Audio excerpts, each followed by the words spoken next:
Welcome back, dear listeners, to the topic of the show where we, like I said at the top of the show, we have brought Eric Bailey on the show, someone who came quite highly recommended when we asked y'all for guests a few months ago on Twitter. And you guys and gals may know Eric Bailey from viral tweets, as it says on his Twitter, or maybe you've read something that he has written over on Nintendo Life or Hard Drive Mag, or perhaps you've even played his game Octobug. But we have him on this episode to talk about really anything and everything relating to video games, social media, writing, really anything that comes up, maybe even basketball. But Eric, thank you for joining us on the show, man. Say hello to the dear listeners. Yeah, thank you so much for having me. Like Logan said, this is Eric Bailey. And truth be told, I'm a pretty average guy. I'm a four-eyed white guy in my 30s. I'm married. I got a few kids. But it just so happens that two of the foremost passions in my life are Jesus Christ and video games. And that puts me at an interesting intersection of internet subculture. So here I am. Yeah. Well, you definitely belong or fit right in kind of with what we're doing here, because those are two of our highest passions as well. So we are excited to have you on to talk a little bit about that, about really anything and everything. And kind of what I've noticed, where I found you was actually on Twitter through a series of just tweets that kind of, some of our listeners, that follow us, when they like tweets, we see some of the tweets that they like show up in our feed. So I'm just saying, dear listeners, some of y'all need to watch what you're liking, because some of the stuff is a little weird. No, I'm kidding. I'm just messing with you guys. But I've seen some of your tweets show up in our feed. I'm like, this is hilarious. And so when I went to go check out your profile, I was like, this guy has a big following. He's written for things. How did you get to where you're at on Twitter? I guess kind of what has it been like on Twitter and having this following? Has that been interesting? Has that been weird? Have you seen the dumpster side of things that people say Twitter is known for, or kind of what's been your experience online? Yeah, all of the above. I think to summarize, you kind of have to go into it with an attitude of even a dumpster fire can provide warmth. Okay. Twitter. I like it. Yeah, Twitter fits me well because I'm a scatterbrain who can't organize or plan more than 30 seconds ahead of myself. So it's great for just bursting out like random thoughts. But I guess to answer the question of how it all started and kind of snowballed is, I guess this is almost 10 years ago now. I kind of moved out on my own. I'm just out of college. I'm a young man sitting at home in my own apartment for the first time. I'm kind of like, what am I going to do with all my free time? And I knew I liked to write. And so I wanted to find something I could write about reliably and regularly. And so I just started writing about old video games. So I started a blog called Nintendo Legend. And I started social media. And so I would just write my thoughts on an old Nintendo game, post it and tweet about it. And for whatever reason, started gathering a little bit of attention. And if I were any good at YouTube, that would be what I'd be doing instead. But like I said, I'm not good with, technical issues. I'm not good with planning. I'm not good with regular content on a schedule. So people have to settle for tweets and occasional blog posts instead. But fair enough. Yeah, it's been fun. Yeah, I'd actually pulled up Nintendo Legend from your Twitter account. I was looking over it. Man, yeah, it says you here that you started in 2010, man. Oh wow! And so it's been over close to over 10 years now. And so I guess kind of where did your passion for writing come from? I mean, where did that come from? Well, I guess the easy answer would be God. But okay. No, but I'll pull that out a little bit more. I do know that within me, like as a core part of my personality and who I am, is that I am creative. Now, that doesn't mean that I'm gifted. That doesn't mean that I'm a genius. That doesn't mean that my ideas are good or that I'm good at what I do. But within me is a compulsion to put things into the universe that weren't there before. And I've never been very handy, so I can't like make stuff. That would be cool. And I've tried other things, but for some reason, writing stuck. Placing words into compelling sequences, that I could do and really enjoyed. So whether I used to write like short stories and fiction, and I think eventually I just had to figure out that wasn't for me. I trying to hang like a full-length novel and plan all that out. Couldn't quite do that. But I could write about video games, sure. Yeah. And that's kind of, and we've seen, I guess, just looking at, again, Twitter and even your website, that you've been able to use that for a lot of different things. I mean, you were even writing for Nintendo Life, which is a website that I actually frequent just about every week. And so kind of like, you said you went to college. Did you go to college for writing then, or? No, not at all. I went to college for office administration. So I got So I got this little, 2-year degree in office administration, and I'm an office manager now for my, my day job. So I guess that worked out okay. But writing became kind of my go-to spare time thing. But I will say, in college, I took one creative writing class, and that one class probably encouraged more than any other class in terms of encouraging me and to what I did. So I didn't go to school for it, but I did kind of take that away. Fair enough. That's cool though. Yeah. So how did you get into writing about video games? I know with the Nintendo Legend, you were managing your own blog, but how did you get connected with like Hard Drive Mag and Nintendo Life and maybe a few other sites? How did that kind of come to be? Sure. So it turned out for a while I was writing like only NES game reviews. Like I wrote like over 300 of them, and I thought I would like review the whole library. Now this was not when this is not when NES was new, right? This is would way be after the fact. Yeah, this would be when it would be considered retro gaming. Yeah, that's what I was thinking. That's crazy. Yeah. And for a while, like that was kind of the trendy thing. Like if you remember Angry Video Game Nerd, like he was huge and putting out some of his first stuff. Like I was trying to get in on that wave. And then eventually, like someone looked at my cheap WordPress blog, like this guy named Andrew, and he's like, if you were to like kind of shine this place up a little bit, you could really have something here. So he designed like this better blog for me. And then he kind of pushed me. He's like, you could write about other stuff. And I was like, I don't know. So to make a very long multi-year saga story short, we launched a collaborative site called One More Castle. And so we had a dozen writers. We were putting out new content every day about old video games. We had videos, webcomics, articles. And that was what I was really pouring myself into for a while. But that failed. It did never quite turn the corner enough to become profitable or ongoing. But that got me enough attention where I could ask around and be like, hey, Nintendo Life, you need someone to write Nintendo Switch reviews for a while? I can do that. They're like, sure, you can do one a month for us. So I did that for a while. Hard Drive. I got in trouble last time I talked about their pitching system too in depth, but basically, I mean, on their website, you can see anybody can pitch to Hard Drive. You just have to come up with some funny ideas. And I sent them a few. They liked it. So now I've gotten a few things up there, hopefully coming back there soon. But maybe I've gotten less funny over time.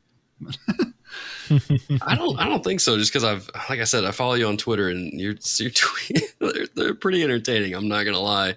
Dear listeners, we'll have a link to his Twitter in your show notes. I don't know if Eric, you want people to follow you, but they're going to anyway. Sure.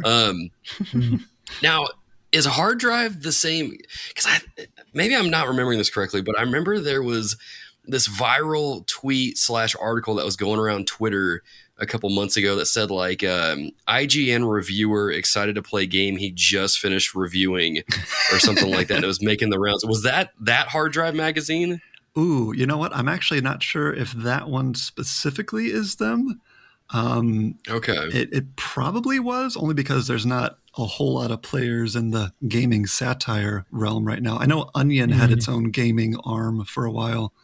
So it probably was them, but it probably was. I don't know. I just remember laughing at it really hard because it just seemed like it really kind of kicked the hornet's nest and made a lot of people angry. But I was sitting there like, this is hilarious. And that's a general encouragement I would give people is I was a big fan of their site. And that's kind of how it started. It's not like I strolled in, I was like, I want to be a writer. No, I was a fan first. Like if you find yourself a passionate fan of something and you want to be a bigger part of it, go ahead. There's no reason why you can't. Like if you want to contribute to something. Our listeners, they know that. I mean, we've got multiple guys who Logan started the podcast. I jumped in about a year in, but we've got people who I mean, I've never written, well, I can't say never. I've maybe written one or two things for our website, but we've got a handful of guys who just listen to us and we're like, hey, I'd like to write an article. And we're like, please give us some more content for our website. And now we've got a couple guys that are writing all the time, jumping on the podcast. And like, it's again, because it becomes like that community aspect, which we love about podcasting and things like that, is you get this community and you start playing games together, you start to get to know each other. Then it's not like there's a handful of guys I'm like, I've got to meet this person before I go meet the Lord. Like I've got to find a way. Like one of our he's probably one of our most common co-hosts, Mike. I'm like, there's got to be a time in my life where I meet Mike face to face before we go see Jesus. Sure. Like it just can't. Like Logan and I were roommates in seminary together, so we know each other well. But I'm like, there's these guys that you've got close to. I mean, we've prayed for one another, we've encouraged one another, and now we get to, none of us get paid. I mean, we're not like a Zillow or anything, but we all get to do this thing together in different ways. Like we have people that write, I don't write. We got people that do podcasting and they never write stuff. So it's a cool dynamic that you get where, hey, let's just do it together. If you've got a skill and a gifting, come be a part of this ride, and we'll find a way to, use. I mean, we got Skinner. He's our editor. That's one of the biggest things that he does for us, and like we need that help. It allows us to all do our part. Yep. So it's really cool that you say that. Like if you're a fan of something, find a way to get plugged in, and that's definitely true. Of our podcast. And if we want to bring it to a theological angle, if you have a gift or a talent and you are not using that to raise your platform and put the name of Jesus in front of more people, you're missing out. I almost took us there, but I'm glad you did, Eric. I was about to say, it sounds a little bit like the church, right? We're supposed to encourage and support. Exactly. One body, many members, all of that. So, well, to take it even more theological, one of the things that pastors tend to do, or what we're called to do, is equip people in the church with their gifts and give them kind of that training. And that's kind of how I've approached really the website and some of the other things with our podcast is, as people ask, if they want to write or something, it's like, yeah, get after it. You kind of flex those muscles a little bit. If you want feedback, I'll give it to you.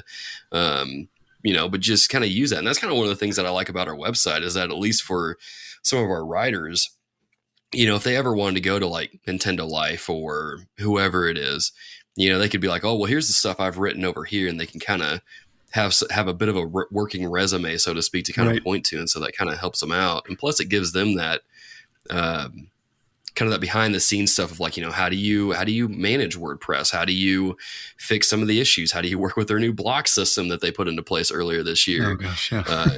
And all that.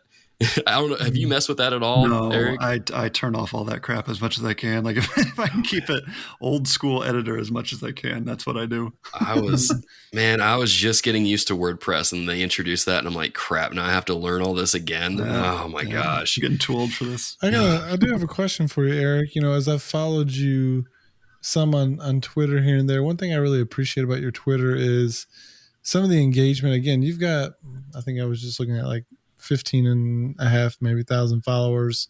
Some probably because you're a Christian, some just because of some of the different things that you've tweeted out.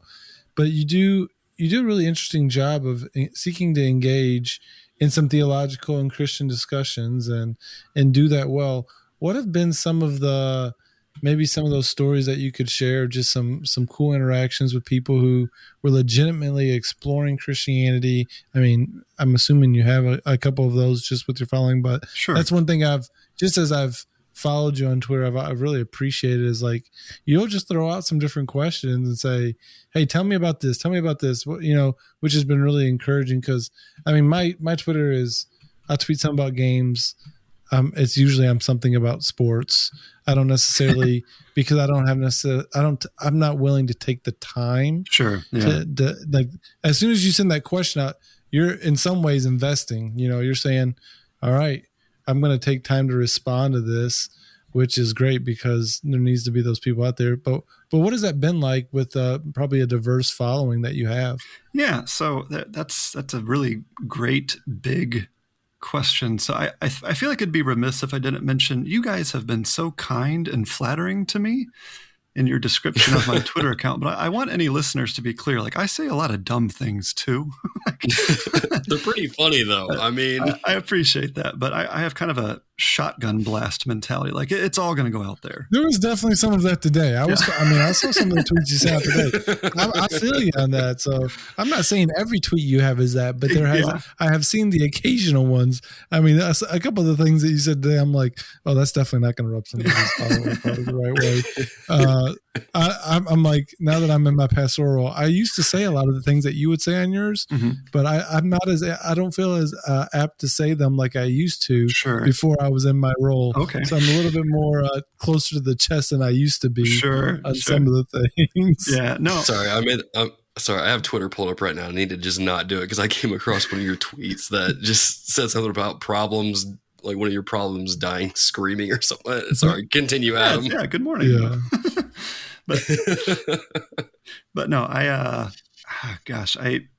there's a lot. I think even though I consider myself like I'm just this dumb goofball, I will say I don't know if proud is the right word, but I can confidently say that my following is incredibly diverse. Like there's hardcore right-wing political people, and there's hardcore progressive left-wing people. There's people who have no interest, and I don't know why they follow me. There's people who are in the games industry. There's people who are pastors, and it's a lot of fun to have a wide variety of people to talk to. I think it's good for me. It's good to talk to them, good to listen to them. In terms of specific stories, I'll touch on a couple real fast. I remember one specific time I just asked, just real general. I said, hey, if anyone has any questions about Jesus or the faith, you can DM me, right? Like, you can send me a private message. Go for it. And I got a few, and I had one memorable interaction with someone who they were definitely a skeptic. So they were looking to kind of like challenge me. And they were really hung up on the idea of hell, which is a pretty reasonable hang up of all the things that you can look at Christianity and be like, I have a problem with this. And we had an exchange, and although I think they were looking for more of a fight than actually being willing to listen, we did exchange messages for a few days. Now, do I think either of us really walked away changed a lot? Maybe not, but that was a few years ago, and it is still on my mind so much. Like, I've kind of alluded to, I want to write a blog post about hell just to clear up a misunderstanding or two. So it's just that one little seed is this ongoing thing that's like, why is this still on my mind? Why do I feel like I need to say something else? And that happens sometimes. You probably should let it out, But the other one, that's great. Yeah, thank you. But the other one is, I'm kind of like I've kind of implied, like I'm kind of a scatterbrain. I completely change my branding every few years. Like a few years ago, I decided to get into game development. That wasn't something I was always doing. But the one thing that I have kept up with, the only thing, the most consistent thing, is every Sunday in church, I write down notes from the sermon, like my actual church that I sit in, and I post them. I post my sermon notes. That is the one consistent ongoing thing I've been doing for years.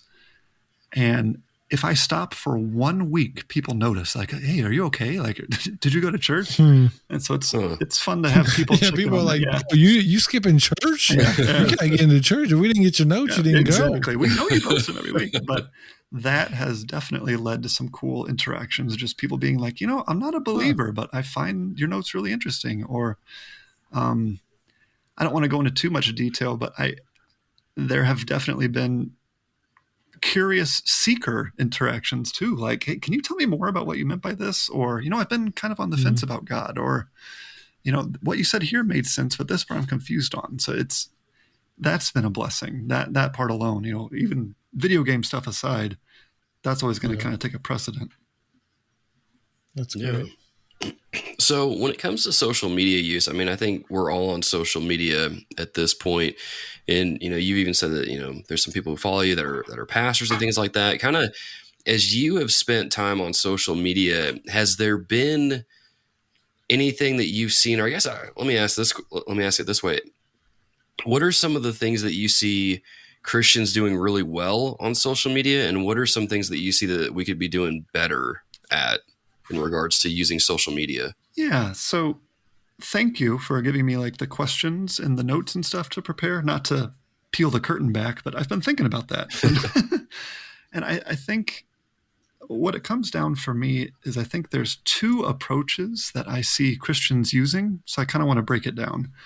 I think for a while, and I don't want to get too far into the weeds, but if you worked in ministry or you were part of having your ear to the ground of larger church culture, maybe 10, 20 years ago, a lot of the talk was about postmodernism, right? This idea that truth is relative, the idea of having an absolute truth is kind of not cool anymore. Everyone decides their own thing, live out your own truth, that kind of thing. And I think what's happened in the past 4 or 5 years, the trend is more truth is tribal. I believe what my group tells me to believe. I ascribe to the thinking of the culture I'm a part of.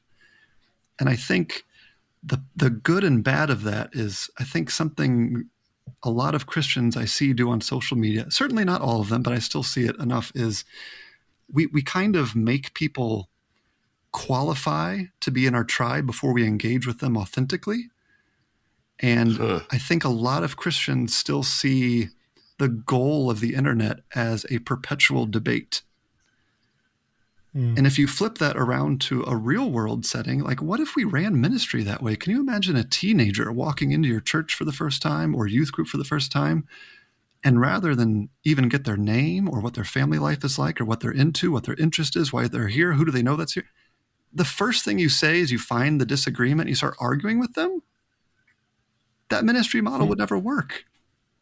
Yeah. So I don't want to say mantra, like I don't want to sound like Zen or spiritualist. Like I try to make it a Christian thing, but the idea I try and keep in mind is everyone is invited to my table. And I make sure that's true in real life. Like me and my wife, if we ever meet someone, it doesn't matter if they're rich or poor, it doesn't matter what color their skin is. Like you're invited over for dinner. We will feed you dinner. I will make sure you're comfortable. And if you want to argue, that's where we can do it. I'm not going to argue with you first. Why don't you come to my table? Let's have a discussion over a meal. Let's have a discussion when we're looking at each other face to face. And so on social media, same thing. Do I have convictions? Yes. Do I have opinions? Yes. Do I feel the need to lead with those things and be abrasive and aggressive with people? No. I think that's secondary. And I think if we look at the way Jesus interacted with people, did he confront people? Yes. But I think in general, he was actually pretty kind to people. I think he actually loved people. And I think he did have people at his table. That's great. That's really good. Sorry, hospitality. Adam. I was about to say, like, this is right up Adam's alley here. He's all about, not to say that I'm not about hospitality at all. I just know that like Adam, like this is kind of one of his, I mean, what would you even call it, Adam? Like a spiritual gift? Yeah. It's 100% a spiritual gift. That might be, I think I've reflected on some of this stuff recently and looking at some different things, and hospitality is, as a couple, that is by far my wife and I's together our biggest spiritual gift. That's awesome. Good. I can see God growing some different things, but I mean, I'm the guy, like some of you, like I would have a person in my house almost every night if I could have them over for dinner. I mean, that's just, again, I've always been that person, even with my friend group. I'm the gatherer. That's how I've always described myself. Mm-hmm. I come in town after not being away for a while, or after being away. Hey, when are we getting everyone together? Like when are we having people over for board games? When are we doing, like, that's just a lot. And so I'm right there with you of like, I think that's probably one of the big reasons why I don't engage too much on social media in those different ways. Like, sure. Again, I'm on there, but you're not going to find me usually too serious unless someone starts trashing PlayStation. But in general, you're not going to, again, I do that some, I don't do it as much because I don't want, that's not how a lot of times I would be interacting in person. Like I am in general cool and calm, and you just can't get that read on people so well on social media. Right. So I'm all about having someone, like I like the verbiage used, to my table, but come to my home. Let's sit outside. Let's do a bonfire. Let's do whatever. and then we can talk about any of those things, because then there's going to be some things where I don't know. I may not have that answer for you right in that moment, but I'm definitely not going to be getting worked up and getting mad at you, because there's a lot of, me and my wife disagree sometimes. Absolutely. Things, but we're not sitting out here, sending everybody to hell like we might do on social media if we're not careful with our tribes. But so I really appreciate your answer and just your guys' heart in that way. So it's great. Yeah. Thanks for letting me get that out there. Yeah, I think that'll be good for a lot of our listeners. Not that they're rowdy or rambunctious or anything, but I think it's just kind of good to, it's good to have that self-awareness, because that's something even I'm aware of. I remember reading a post from I think it was Carey Nieuwhof a few years ago, talking about pastors and social media use, and that was something he had brought up with how if you're complaining or arguing on social media so much, people see that. Do you really think they're going to want to come to your church? And I'm like, oh crap. I never really even thought about it. Not that I go on there and start fights or anything. But it's just one of those things, man, where people are watching, not just in your community, but also online. And man, when they see how you're engaging with other people, that communicates something to people. And, depending on how you're doing it, that may lead people to you, or that may push people away. And so I think that's a good thing to just be aware of. Definitely. And to just emulate. Well, I think a part of that is there are plenty of reasons for people to not want to follow Christ. They have plenty. I don't want to say that I necessarily, but the world gives us plenty of reasons. I don't need to bring more, because of, I don't need to put more barriers to that. So as best as I can, I want to create opportunities for those conversations to happen. And so that's a reason why, to the degree where I'm silent on some of those things. It doesn't mean I don't have opinions. Don't mean I don't have convictions. Right.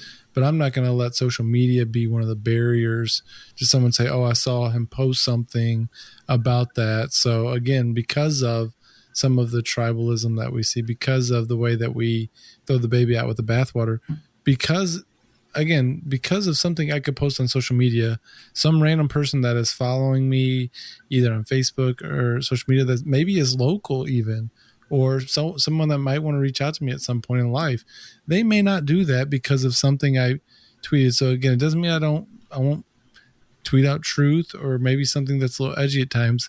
But in general, that's why I don't personally engage that way, because I'm not seeking. I want people to know where I'm at. You to be hard pressed to find people who, especially around me, they know I'm a believer, they know I'm a pastor, they know all these things about me, but I want to create space for those conversations. And sometimes it's just an unnecessary upfront barrier that I try not to prevent, or to place in front of people. But let me, Logan, I want to transition us a little bit, because I know we haven't got necessarily a ton of time, but some great. I want to hear some more about some of Eric's gaming passions, like favorite games, like what's some of the systems that he grew up playing. Like, so we've talked about your writing background. This is something we often do with our guests. Tell us a little bit about your gaming background. How did you get into video gaming? Who introduced you to, because that's, 2 of your 4. All right, this is one of those big ones, is, Jesus, but also that gaming piece. Yeah. How did you get into gaming? Sure. So I grew up, and I would say it was all my mom's fault. It was her. She was a single mom for a while. It was just me, her, and my sister.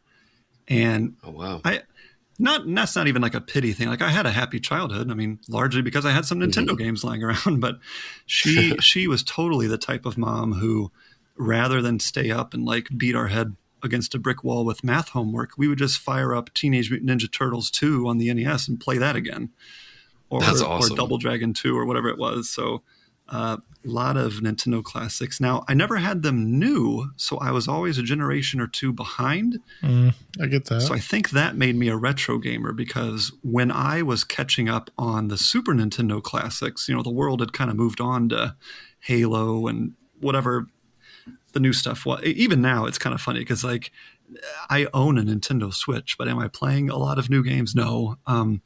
Lately, I've been playing through Borderlands, which is a modern series, sure, but I'm playing Borderlands 2, and that's several years old by now. But such a good game, though. Oh, so good. So good. So that's kind of more my style is I may not play all the cutting edge new stuff, but I try and catch up on what I can. So I did have a little bit of variety with I did have a Sega Genesis for a while. My friend had a PS1, but man, other than the mainline Nintendo stuff, it's mostly just weird, indie games on PC. That's another thing I got into was I grew up in the age of shareware. And so younger listeners may not be aware of how that worked, but you would have a disc or a CD and it would have 50 free games on it and you would check them out, but it would not be the full game. It was more of a demo. So you could if you like this game, send an envelope with $20 in it to this guy and he'll send you the full one. So that was I thought that was the coolest thing, even as a teenager, finding these weird, obscure little pixel games. And now that I'm older, it's oh, wow, no, people still make their own games. There's tons of indie developers now. That's actually a thing you can do. So I just do it because I think it's neat. Definitely. Well, that even leads some into, Logan, I don't know if you were going this. So you talk about indie developing. You actually developed a game. Why don't you share a little bit about that? Sure. So I already touched on how I used to write a lot and how I believe myself to be a creative person and how I wrote about video games. So there came a point where I was well, writing reviews of Nintendo games isn't quite the same as being creative. I want to put my own thing out there. But I came to terms with I'm not a novelist. So I was well, what can I? I was okay, I'll make video games. I'll make my own. And so for me, it's just a natural progression, but I did the research, I did the homework, I figured out I'm not really good at programming. So I found an engine that uses visual programming. It worked really well for me. And I made a couple little free, internet games. And I'm okay, I'm ready for my first commercial title. So that's when I made Octobug. It's a little rough looking, but what I tell people is to understand what you're looking at is the product of a man who I cannot draw, I cannot make music, I cannot program, and I have no free time. I'm a busy guy. It's just by... That sounds like the perfect combination to create a game. Exactly. So it's just, if someone would say, what would make the perfect combination, that might be it, Eric. So it just exists by pure willpower and 2 years squirreling away whatever free time I could. And I won't spoil the plot, but I will say I think it has pleasantly surprised the vast majority of people who give it an honest shot. So I'll get my plugs out of the way. But if you look under Tiny Bookshelf is my developer label, you can find my stuff on Itch.io. Octobug is my one commercial game that I charge money for. It's $3. If you want to find me on Twitter, it's Eric V. Bailey. V is in victory. Eric V. Bailey. So if you want to check out the games, they're there. There's a few there. Yeah, I was actually on the website for Tiny Bookshelf earlier, and there's a couple different games. I'm guessing these are yours, the Lucid Demo, Arcs. Yes. Rings and all that. Yeah. Rings was kind of my first game. Arcs was what can I make in 24 hours? Lucid Demo was, what can I make in a month? And can it be creepy?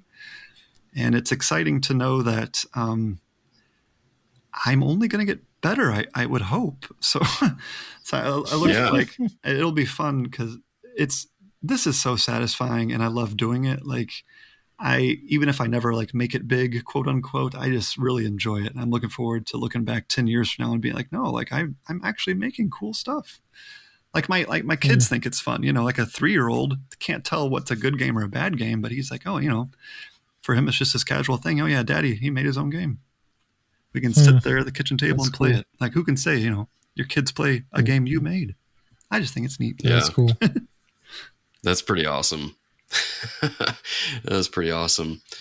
So, with Octobug, is this a game that is only available on PC? Is it available on Switch? Kind of where can you play it? Where can people go check it out if our dear listeners want to go play it for themselves? What a good job pulling out a piece of info that's kind of crucial.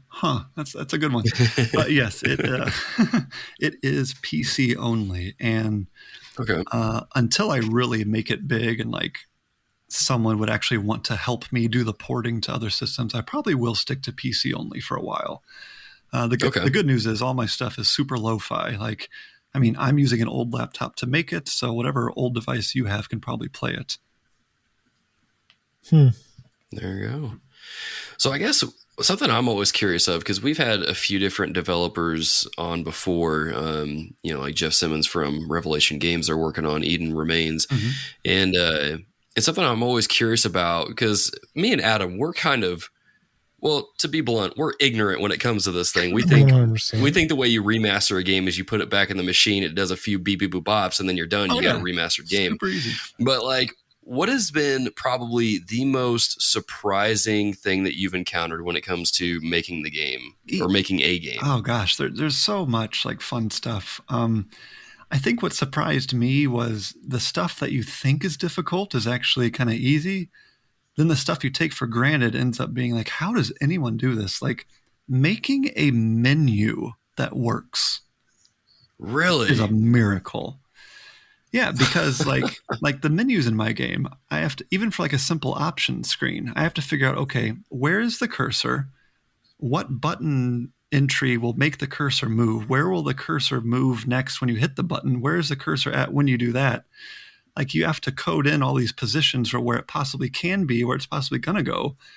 And then if the player hits start or enter or maybe X or A at each of those positions, it has to do something different, So just little things like you really have to, or unless I'm doing it a stupid way and there's an easier way, sure. Like I'm sure there's shortcuts, but my experience was like I have to I'm like drawing out all these diagrams. Like how do I make this menu do the thing I want it to do?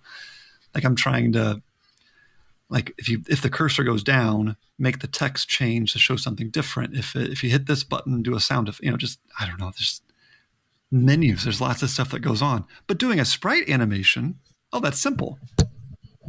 You just have to do the drawing, but once you have the art in, you just cram it in there and say, okay, when this happens, play this animation. Boom. That's easy enough.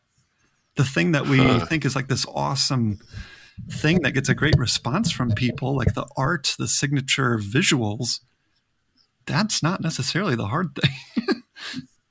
Wow. I never would have thought that something like a menu screen would require that much like work and thought put into it. Cause I thought we thought you remaster games by putting it in a machine, press a few buttons and you're done. This, I thought you would just kind of like type in some text and then maybe set a few things up, but man. And if there's any developers listening, like they're probably laughing at me because for them, the menus are the easy part and there's probably some other part they struggle with. So right.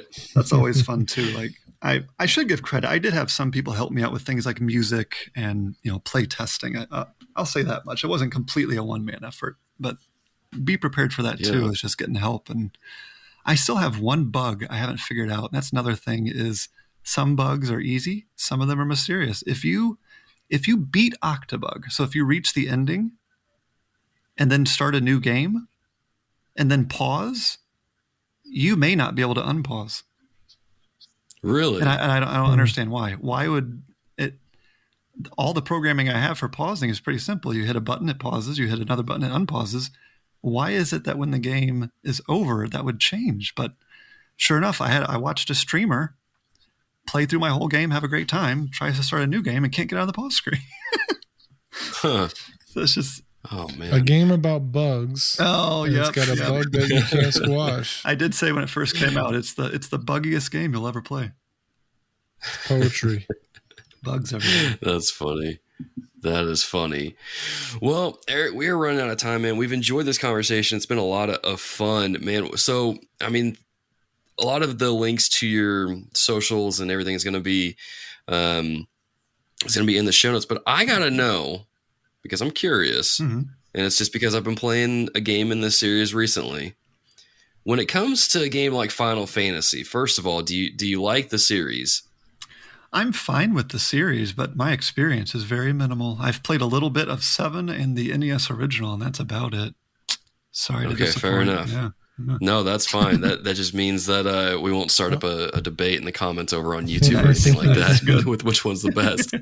But so I guess because we're going to go into recos here in a little bit, and that's kind of like where we recommend just something. It could be anything for our dear listeners to check out. What is this is a question I asked on Twitter earlier. What is one game that our dear listeners should play besides Octobug, which link will be in your show notes to your listeners to go check that out and play it for yourself. But what is one game that our dear listeners should definitely check out? What is probably your favorite game of all time that people should go play? If you have the means, I highly recommend picking one up. Ooh, my favorite game of all time. If you are able to play NES games, I would say Star Tropics. That is my favorite. Oh, okay. Yeah, that was kind of the first game that taught childhood Eric that a game could actually have a sense of humor.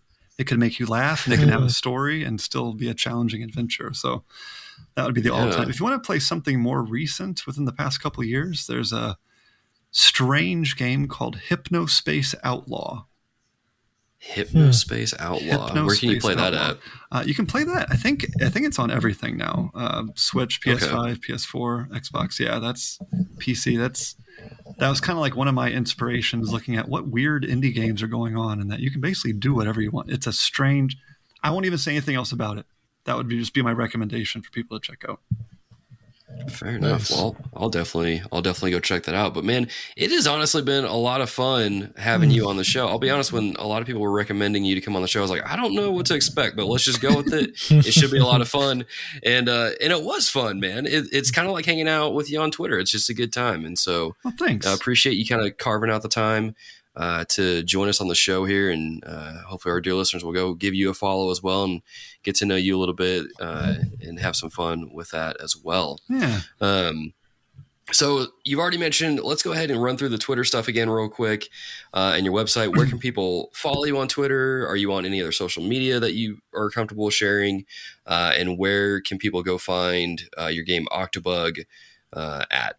Sure. So Twitter is kind of like my main blast for everything.